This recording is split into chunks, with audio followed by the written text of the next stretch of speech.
Welcome to Homeschool Tacklecast, the podcast from the authors of the Homeschool Tackle Box Handbook and Workbooks. We're here to help you discover your children's unique needs as learners. We'll help you apply this knowledge and stimulate your children's motivation, creativity, curiosity, and learning excellence. We are Sue Notestein and Nancy Piercy. We are veteran teachers with over 6 decades of teaching experience, and we come to you from teacherstacklebox.com/homeschool. Loading your tackle box with the right tools will ensure homeschool is a rewarding and happy experience for both you and your amazing children. Hello. Thank you for joining us today for this episode of our Tackle Box Tacklecast. Just as a reminder, the goal of our podcast is to help you develop a learning profile for you and your children so that you can teach the way your children learn, which, by the way, may or may not be the way that you learn.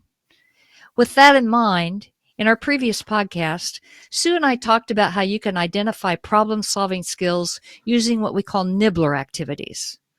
Today, we want to continue that discussion with a nibbler activity used to identify your child's empathy skills and to share strategies for building and strengthening these skills.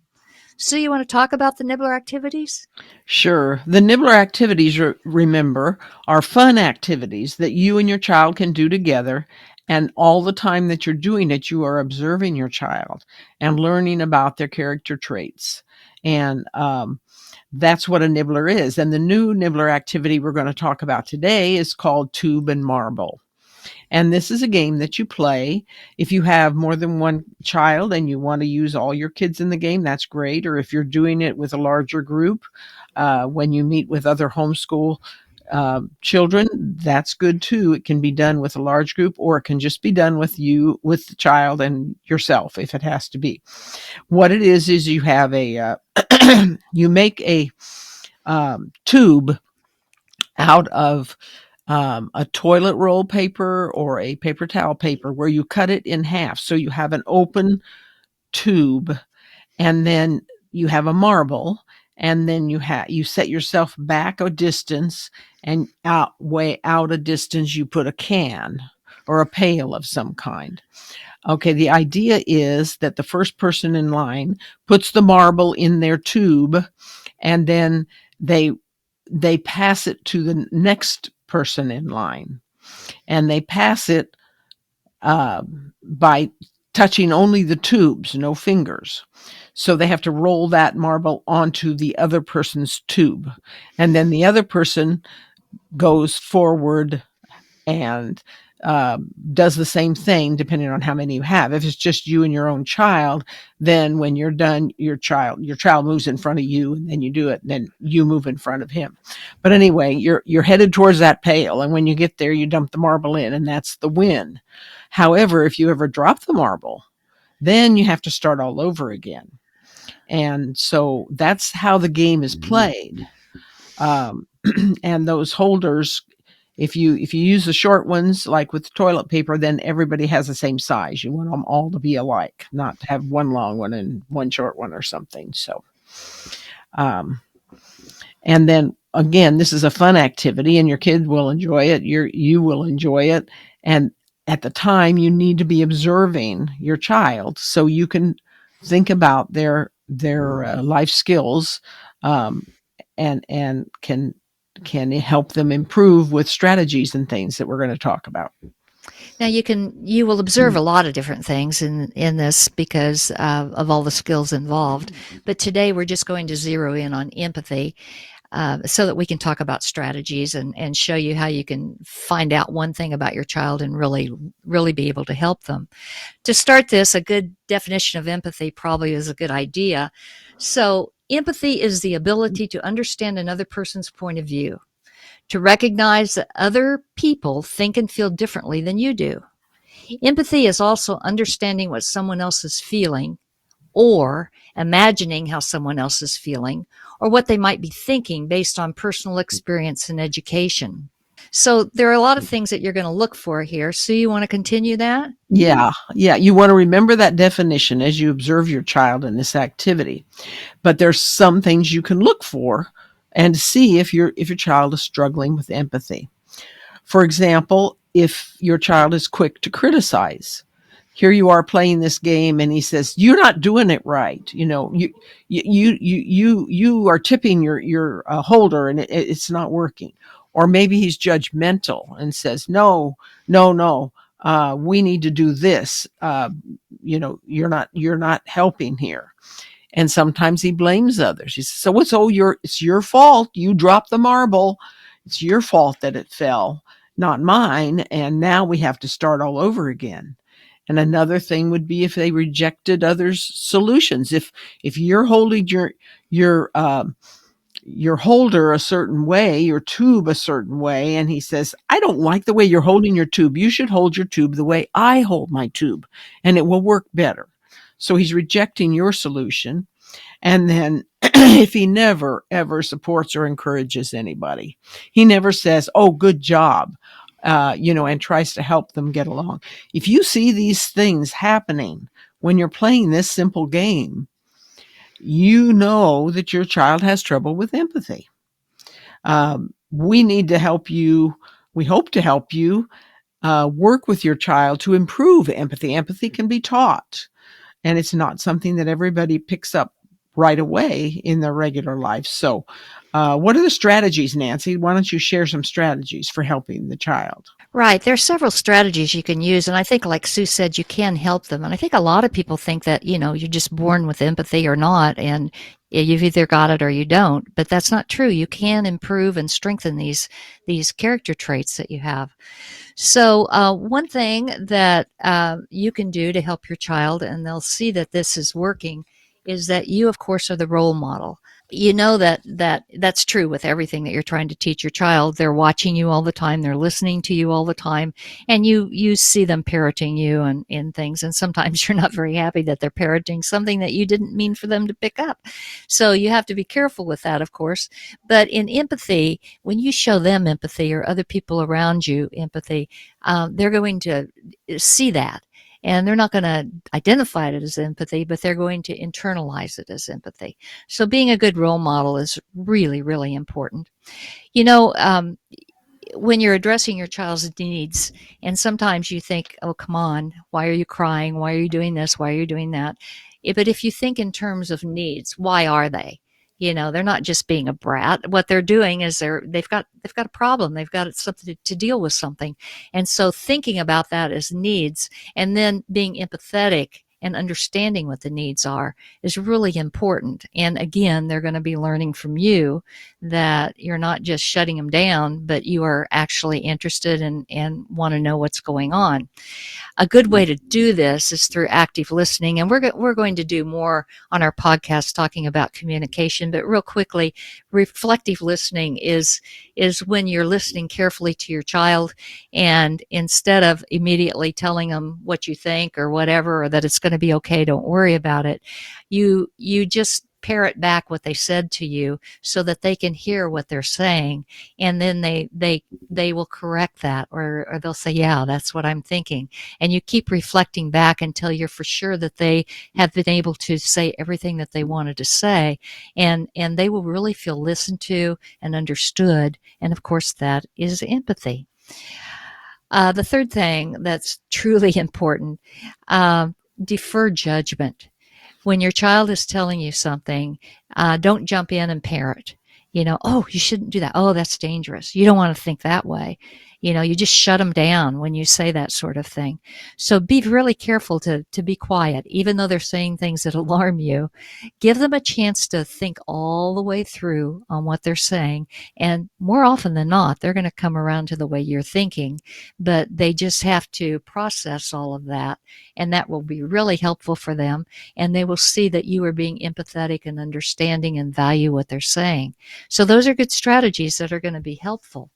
Sue, do And you have when anything to add? Yeah, when you do that and you really listen to them carefully, what you are doing is showing them respect and actually acknowledging their feelings.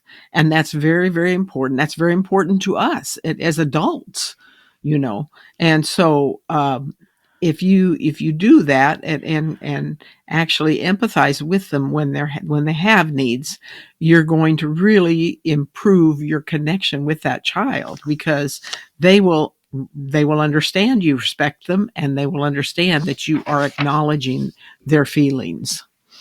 um, what happens when your child doesn't show empathy, and how can you explain to them that it's important for them to show empathy? One thing you can do is to just talk with them about it. When my boys were young, um, we went into we live in a little small town, and there's a little country store, and we called it Gary's store, and we went into Gary's store to buy some things. And when we came out, I mean, the boys were pretty small. They still had child seats in the back of the van, and they got into their child seats, and we looked in the rearview mirror. Don looked, and he says, "Wait a minute, they're chewing gum." I said, "Boys, where did you get that gum?" And they said, "Oh, Gary's store." And oh my, then we had to have a big talk. And I had to explain that Gary's store was Gary's way of making money for his family, and that everything he had in his store he had to pay for, and that when you take it without paying, that is stealing. And we didn't know they had the gum. We didn't pay for the gum. So that ended up being stealing. And I said, "You don't do that. Gary needs to make money to help his kid and give him new shoes and things. So you can't take that away from Gary. So what you need to do is to make up for that is you need to go in and tell Gary what happened and explain how sorry you are and pay him for that gum." So we gave him the money, and they went in and they did that. And I think that stuck with them, because I never ever noticed them ever trying to rip anything off after that. I love that story because I think that not only did you say don't steal, and that's bad, and you didn't say it that way. You really explained totally the whole point to it, and your kids were little and they understood all of that, which I think is a wonderful lesson and shows empathy in doing that, not hurting their feelings and making them feel like they're a bad person because they didn't know any better. Yeah. Yeah. Um, Another way to help your child build their empathy skills is to teach perspective. And in teaching perspective, what you want to do is to try to put them in the other person's shoes. How did they feel? What were they thinking? Why did they do what they did? For instance, if there's a situation like in a story where someone is victimized, like take for instance the story of Cinderella. Her sisters were really mean to her and really abusive. And yet, she was somehow still singing and being happy. But what we're thinking about is, okay, Cinderella is not having a happy life. And why? I mean, she's doing everything for everybody else. She certainly is the victim here. And so we really empathize with her. But how do the sisters feel? Why are they doing that? What's going on in their lives that would make them be so mean to her? I mean, are they jealous? Does the mother treat them differently? What happened to these gals that they would treat someone so mean and awful? And so that would be a whole discussion that you could have with your child and have them try to understand that. And that would be putting yourself in the other person's shoes. Now, it's interesting. You can humanize the victim. How did they feel and why did they come to this situation this way? But also you can humanize the perpetrator, which is, what you're doing with the sisters of Cinderella. You can even do it, with a monster in a story, or why are they doing this? Why do you think the monster is doing this? And when you think about it, a lot of the Disney movies are exactly that, where there is like some kind of bully, and then finally you learn why the bully is that way, and they somehow turn their life around. So seeing it from the other point of view is really interesting. Even little kids, if you're reading a story about, the boy lost his puppy, you could talk about, well, how does that little boy feel? And then you can say, but what about the doggy? He's been lost. How do you think he's feeling? He doesn't know if he'll ever get back home. And so, you can have those discussions with little kids, or you can have more sophisticated stories, and just keep that going on feeling. And then in real life, when something happens to your child, you can keep that up. Let them tell you how they felt, but then go into what happened. Why do you think that guy was bullying you? What's going on in his life? And just try to personalize that, and that'll show empathy and help them see something from another point of view. Something that's interesting in research is that they have discovered that if a person were to, if you take your child and you talk about sad, happy, scared, whatever emotion you're talking about, is that if they will actually do the facial expressions, they begin to feel that emotion, and it internalizes what that feels like. So when you're reading stories, you can do that to make the experience more real to them. And if your child likes to act or do anything like that, think about what that would do if you're acting out a story and you use your whole body to represent those feelings. That would really help them begin to see things from another point of view. So those are just some ideas, on how to teach perspective and get into the other person's head, and kind of be, kinder. It's also kind of like, if your friend wants to do something with you and it's not something you like to do, but because you understand how they feel about that, you would go ahead and do that because you care about them. And that's empathy. That's, thinking about somebody else's feelings and how can you help them and promote that friendship. So this is really important in your life, that you develop that skill of empathy. And unfortunately, this is the age of the selfie, promoting self-absorption rather than empathy and awareness of others. I mean, all the kids want to take selfies of each other, and they're aware of themselves and what they want for themselves, and they don't think about other people as much. And you really need to help your children to get empathy for all the other people instead of just thinking about me, me, me. And there are general, easy little ideas that might help you approach this, and might make it easier for your child to begin to gain that empathy. One thing you can do is limit social media. People probably like that. A lot of you probably already do that. But it has been shown in research that empathy can be taught and learned and shared mainly through physical face-to-face interactions. So when it's social media, it doesn't accomplish the same thing as it does if the kids are right there talking to each other or working through something together. So limiting social media is something you can do. Another thing you can do is make a kindness board and stick it up in your kitchen. And when you see your child showing empathy for somebody else, then you write it down there. Like Johnny helped the neighbor lady pick up her groceries when they dropped yesterday. That's showing empathy. That's saying, oh, here this lady is and all of her groceries are running on the carpet, on the lawn, and the apples I'll go get them for her. And that is showing empathy for her situation. So anything your child does, like, I noticed that Susie was very helpful to her little sister when she couldn't find her crayons yesterday, that she actually went with her and looked for them until they found them. Well, that's actually, Susie is showing empathy for her little sister, and that needs to be rewarded. So you can put it on the kindness board. And then, of course, the last thing is you need to talk to them about their feelings. So many times kids do not share their feelings just with you. And it's real important that you be able to talk to them about their feelings. And we have a card game that we developed that is called a selfie feelings game.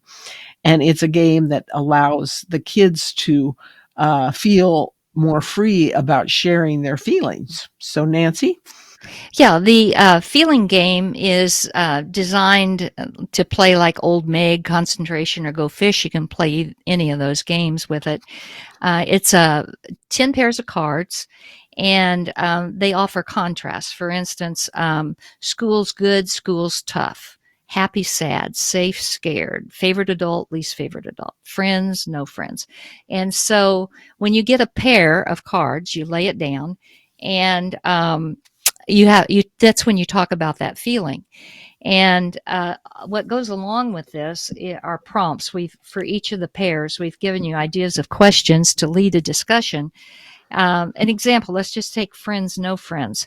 The questions are: talk about your friends. Who is your best friend? Why is he, she your best friend? Are there any children that you know that you don't like to play with? Tell why. Tell about a time that you had fun playing with your friends. What were you doing? Who were you with? How did you feel when you're having fun with your friends? And so you can go back and forth. And then you could say, have you ever felt like you don't have any friends? When did that happen? How did it make you feel? Have you ever been with other kids who were playing and you felt like they didn't want to play with you? When did that happen? Why do you think they were leaving you out? How did you feel? So you can see you certainly wouldn't use all those questions because you're going to tap into something and they're going to start talking and you don't want to wear it out. But it really gets a conversation going. And for each of the pairs of cards, we have a lot of suggestions on how to develop that conversation and get them to start talking about their feelings. Um, so this is a really good game. I've used it in counseling, and it really opens up the kids to talk. Um, and we really suggest that you play with them, and if you have more than one child, just play the game individually with each child before you bring them all together, so that they won't pick up on what other kids are saying. What they're talking about is really what they're talking about. And also share your experiences, like when you were a kid, because they love that. And they're beginning to see you as having maybe some of the same feelings that they had. And they begin to identify, and that just opens them up more and more. So it's a really good idea to do that.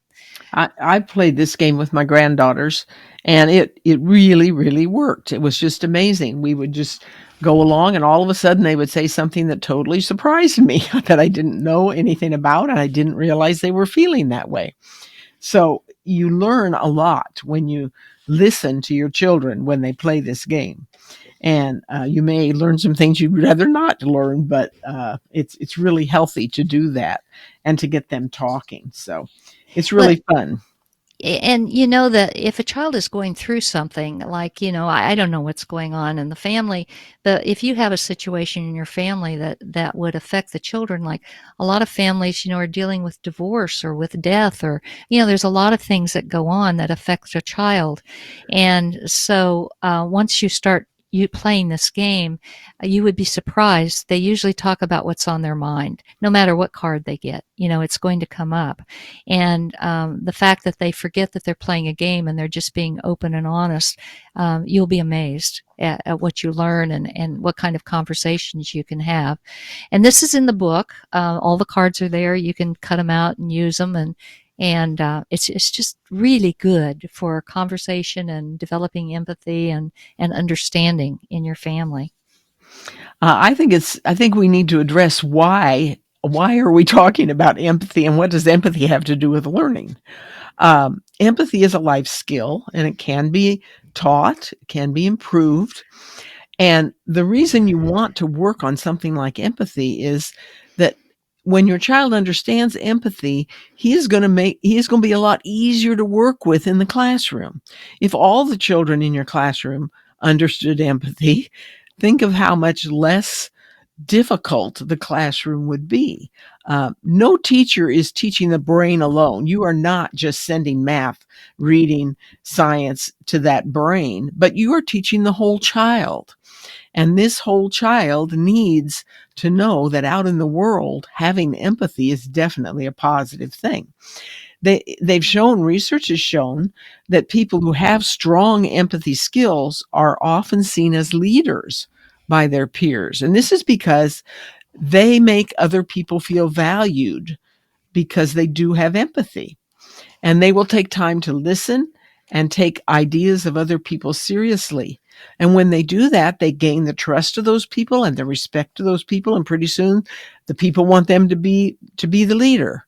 So empathy can be very important. And even in your homeschool environment, if you have several kids and you're trying to work with one high schooler and one middle schooler and one little one, they can get contentious sometimes. And if you help them to develop their empathy skills, it's going to make it a lot easier for you in the classroom. And that's another reason for doing it. And looking at the other side of it, teachers, you who are empathetic and good listeners, can create a positive culture where students feel safe and take risks and try new things. If you can be empathetic to your kids and be a good listener, they are going to like the classroom atmosphere, and they are going to be much more likely to speak up and try new things and feel comfortable. Right. Nancy, you want to talk about? I just want to say that the nibbler activities are very helpful in facilitating this, of learning more and more about your child and creating that personal learning profile that we're talking about, so that you can be a better teacher and they're going to learn easily. And you can go online and find lots of nibbler activities. In our book, we have talked about several other nibbler activities and how to zero in on certain ideas and strategies that you can use for things that you zero in on. So I hope you find that very helpful and that you'll be able to use that. So this brings us to the conclusion of this podcast. Thank you so much for joining us. Next time, we are going to talk about personality and how to figure out what personality type you are and what personality type your child is, and how does that affect learning and motivation and communication. And I think you'll find that really interesting, and it'll be very helpful to you. So until next time, take care, and we'll see you soon. Thank you for listening to our Homeschool Tacklecast today. We invite you to join us next time as we cast our line into new and innovative strategies to help you keep your children engaged and excited about learning. We suggest you go to our website, teacherstacklebox.com/homeschool, and explore what we have to offer in the Homeschool Tacklebox Handbook and also in the teen and elementary workbooks for your children. Feel free to email us through the contact page on our website. We promise to respond to your questions, comments, and concerns in a timely manner. Until another day, bait your hook, cast your line, and let's go fishing.